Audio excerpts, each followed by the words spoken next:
नमस्कार साथियों, लोकसभा चुनाव की ताजा अपडेट जानने के लिए वीडियो को लाइक करें, सब्सक्राइब करें, बेल आइकन ऑन कर दें ताकि वीडियो का नोटिफिकेशन आपको मिलता रहे। आपको बता दें, राजस्थान की 25 सीटों में से 15 सीटों पर बीजेपी ने लोकसभा चुनाव के लिए प्रत्याशी घोषित किए हैं। वहीं राजस्थान में बची हुई लोकसभा 10 सीटों में पर सस्पेंस बरकरार है। साथियों, बीजेपी सूत्रों की माने तो इस सीटों पर नए प्रत्याशी घोषित किए जा सकते हैं। जिन संसदीय सीटों पर बीजेपी प्रत्याशी घोषित नहीं हुए, उनमें से ज्यादातर सीटें बीजेपी के सरमे में कमजोर आ रही थी, इसलिए उन सीटों पर फिलहाल मंथन किया जा रहा है। साथियों, बीजेपी की पहली लिस्ट में सभी वर्गों को साधा गया है। लिस्ट में 2 SC, 2 ST, 4 सामान्य और 7 OBC है। अब जो सीटें बची है उनमें से 1 SC, 2 SC और 7 गैर आरक्षित है। अजमेर संभाग की बात करें तो यह है कि 3 सीटें अजमेर, भीलवाड़ा और टोंक सवाई माधो पर प्रत्याशी का ऐलान बाकी है। साथियों, विधानसभा चुनाव की बात करें तो बीजेपी की शानदार जीत हुई, लेकिन गंगानगर, हनुमानगढ़ में जबरदस्त हार का सामना बीजेपी को करना पड़ा। 5 पर कांग्रेस के विधायक इस संसदीय सीट पे आने वाले। इन दोनों जिलों की 10 विधानसभा में से 1 SC सीट है।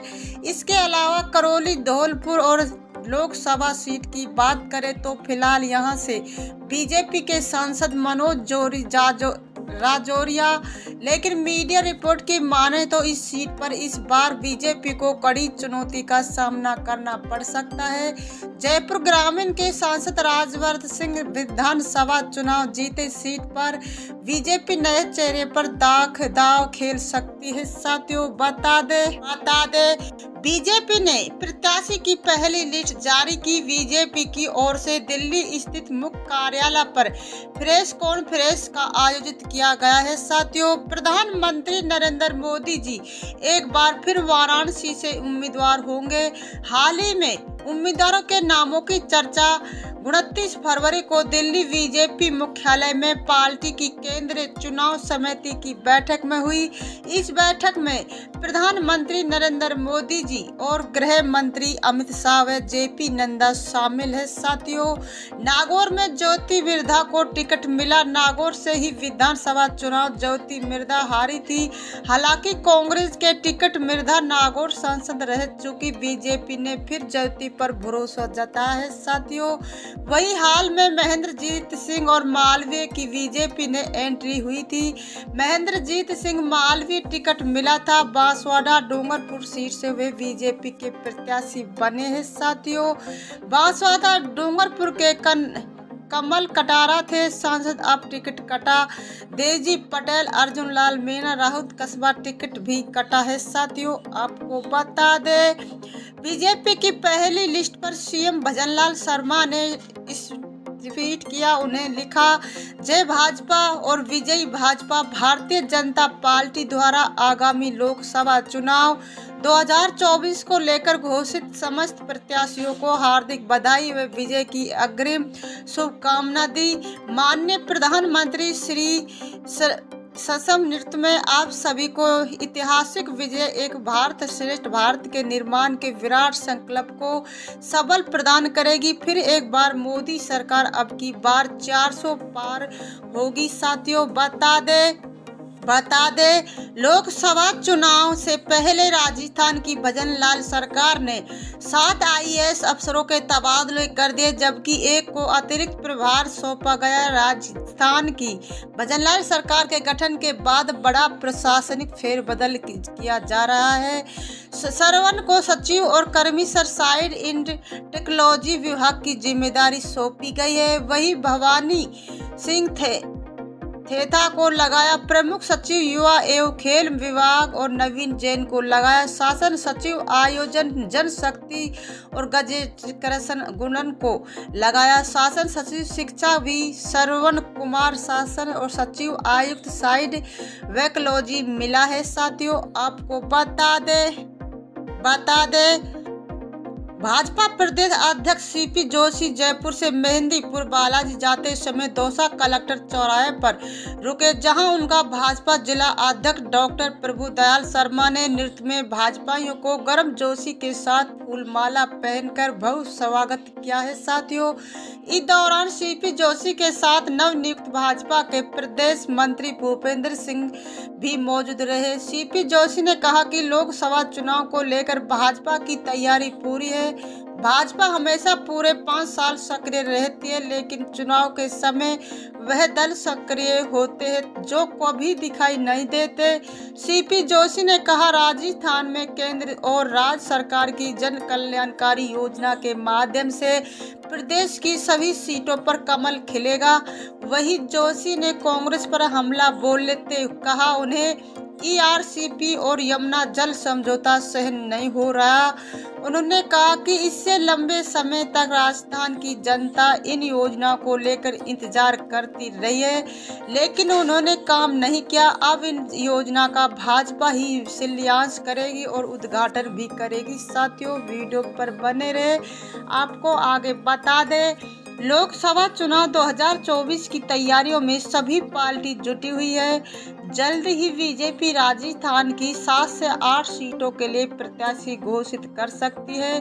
वहीं राजस्थान के एक बीजेपी सांसद का बयान सोशल मीडिया पर चर्चा का विषय बना हुआ है। साथियों, केंद्रीय कृषि किसान कल्याण राज्य मंत्री और स्थानीय बाड़मेर सांसद कैलाश चौधरी एक कार्यक्रम के दौरान यह कहते सुनाई दे रहे कि प्रधानमंत्री नरेंद्र मोदी को मेरी गलती की सजा मत देना। प्रधानमंत्री नरेंद्र मोदी ने जितने काम करवाए, ऐसे काम पहले ही सरकार ने किए होते तो हमारा देश अब तक विकसित राष्ट्र बन जाता। उनका वे बयान सियासी गलियारों में चर्चा का विषय बन गया है। साथियों, आपको बता दे लोकसभा चुनाव को लेकर राजस्थान में सरगर्मियां तेज होने लगी और भारतीय जनता पार्टी ने तो सबसे पहले प्रदेश की 25 लोकसभा सीटों में 15 जगहों पर अपने उम्मीदवार भी चुनाव मैदान में उतार दिए हैं। लोकसभा अध्यक्ष ओम बिरला, 4 केंद्रीय मंत्री सहित 9 मौजूद व 3 पूर्व सांसदों पर दांव खेला है, जबकि एक राज्यसभा सांसद पैर ओलंपिक खिलाड़ी देवेंद्र झाझड़िया सहित 4 नए चेहरे शामिल किए गए हैं। साथियों, हालांकि अभी चुनाव की घोषणा नहीं, लेकिन अब चुनाव से बहुत कम समय बचा। राजनीतिक पार्टियां इसके लिए सक्रिय हो रही है। भाजपा ने 15 प्रत्याशी की घोषणा की, उनमें 9 मौजूद सांसदों में केंद्रीय पर्यावरण और जलवायु मंत्री भूपेंद्र यादव राज्यसभा सांसद है। भाजपा ने कांग्रेस छोड़कर भाजपा में शामिल हुए पूर्व सांसद एवं राज्य में मंत्री रहे महेंद्रजीत मालवीय को बांसवाड़ा और पूर्व सांसद ज्योति मिर्धा को नागौर संसदीय क्षेत्र में चुनाव लड़ने का मौका दिया। वहीं पूर्व सांसद रामस्वरूप कोहली को भरतपुर से चुनाव मैदान में उतारा गया, जबकि 5 मौजूद सांसद भरतपुर में रंजीता कोहली, जालौर सिरोही से देवजी पटेल। साथियों, आपको बता दें, उन उम्मीदवारों से पूर्व मुख्यमंत्री वसुंधरा राजे के पुत्र एवं झालावाड़ से 2004 में लगातार सांसद चुने गए दुष्यंत सिंह 5वीं बार केंद्रीय कानून मंत्री, अर्जुन राम मेघवाल बीकानेर से 4थी बार, ओम बिरला कोटा से और सरस सीकर एवं सीपी चौधरी पाली से और 3री बार संसद बनने के लिए चुनाव मैदान में उतरे। साथियों, इस तरह केंद्रीय कृषि राज्य मंत्री कैलाश चौधरी बाड़मेर जैसलमेर और पूर्व सांसद ज्योति मिर्धा नागौर से रही है। साथियों, भाजपा के इन उम्मीदवारों को सूची में पहली बार लोकसभा का चुनाव के लिए बनाए गए 4 प्रत्याशियों को अलावा झाझड़िया को चूरू से और मन्ना लाल रावत को उदयपुर से चुनाव लड़ने का मौका दिया है। साथियों, आपको बता दें, लूबा राम चौधरी 3 बार के सांसद और देवजी पटेल का टिकट काटकर चुनाव मैदान में उतारा गया है। भाजपा ने पटेल को गत विधानसभा चुनाव में साचौर विधानसभा क्षेत्र से चुनाव लड़ा गया, लेकिन वह चुनाव हार गए। लूबा राम चौधरी 2 बार सिरोही भाजपा जिला अध्यक्ष, सिरोही पंचायत प्रधान रहे। साथियों, आपको बता दें, बता दें, भाजपा की पहली लोकसभा प्रत्याशी की सूची को लेकर प्रदेश प्रत्याशी डॉक्टर सतीश पूनिया का बयान सामने आया है।